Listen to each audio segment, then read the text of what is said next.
இல்ல குடும்ப சித்திரமா இருக்கு. குடும்ப சித்திரமா படமா இருக்கு. நல்லா இருக்கு. ரியோ எப்படி பண்ணியிருக்காரு? நல்லா பண்ணியிருக்காங்க. நல்லா பண்ணியிருக்காங்க. என்ன மாதிரியான கான்செப்ட் மூவி? கான்செப்ட் இந்த ஜென்ரேஷனுக்கு ஏற்ற கான்செப்ட் தான். எல்லாரும் பார்க்கணும். டைரக்ஷன் எப்படி இருக்கு? சூப்பரா இருக்கு. டைரக்டர் நல்லா பண்ணியிருக்காரு. மியூசிக்கும் சூப்பரா இருக்கு.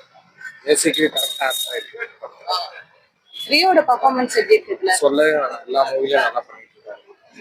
அந்த பேர் எப்படி இருந்தது? ஜோ படத்தோட பேர் சேம் அதே வைப் கிடைச்சது அந்த பேர் பார்க்கும்போது.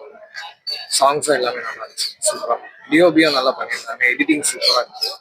எல்லாமே ஆல் ஓவரா மூவி சூப்பரா இருக்கு. கண்டிப்பா எல்லாருமே பார்க்கணும். தியேட்டர்ல பார்க்கணும். தேங்க்யூ. படம் நல்லா இருக்கு. ஒரு ஃபேமிலியோட இதுதான். படம் நல்லா இருக்கு. என்ன இந்த படத்துல ஸ்பெஷல்? மற்ற படத்தை கம்பேர் பண்ணும்போது ரியோட மூவி இது எப்படி டிஃப்ரெண்டா இருக்கா இல்ல? ஆக்சுவலி இது வந்து ஒரு ஃபேமிலியோட இதுதான். படம் நல்லா இருக்கு. படம் நல்லா இருந்துச்சு. நல்லா ரியலிஸ்டிக்கா இருந்துச்சு. பார்க்கலாம். கருத்து ஏதாவது சொல்லியிருக்காங்களா? இல்ல ஓரளவு ஃப்ரெண்ட்ஸோட பார்க்கலாம். நல்லா இருந்துச்சு.